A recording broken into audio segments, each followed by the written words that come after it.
These kids came to me pretty scared a few days after their mama was hit by a car. They were little puffballs, and they still have that very fuzzy baby teddy bear coat. They needed a bath because Mom hadn't been there to clean them up.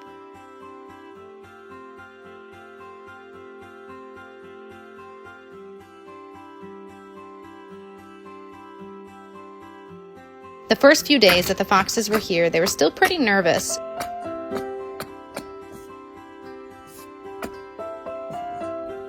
They kind of just stayed in their bed, stuck in a corner to themselves.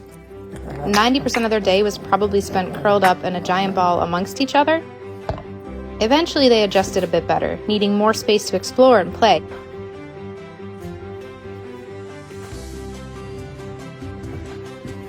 Hey, you. They do look sort of like a puppy when they're bouncing around. I would set up a camera secretly so I could watch them while they were totally comfortable without me in the room, and they were a riot. Wow, who tore my bags of shavings apart all over the pillows? Oh, you know what? It was her, Danny. About a week in is when I knew that these guys knew who I was, and they knew that I was there to help them. Come on, guys. Who's hungry? When they hear me crack open some food, they know it's mealtime. Supper time. They're like, Mom, what do you got? We're ready to eat. One time, I had one of them just passed out on my lap, completely zonked. That's when I think they recognized me as a foster mom. Look at that little tail wag. Eventually, they were ready for their outdoor enclosure. When we first opened up the crates, they were a little hesitant for a minute.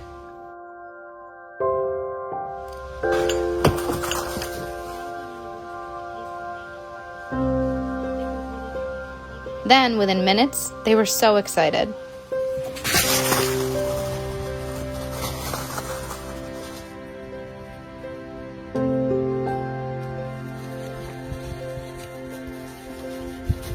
Weeks later, we were at the point with these foxes where I would walk into their enclosure just to do a quick food and water change, and they would either scatter or squish themselves behind their house because they thought that they were totally out of sight from me.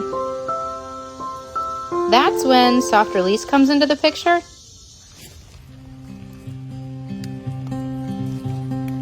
Seeing them come from these tiny little babies to teenager foxes who are strong and healthy and still fearful of humans, it's just the most rewarding feeling ever. I opened up that door, and then you could just see that this excitement and joy of complete freedom, it just hit them. And then they'd take off.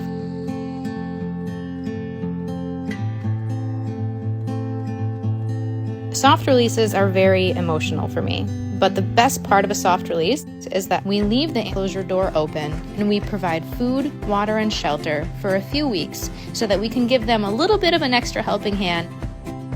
And then eventually, they're off for good and really truly out there in the wild.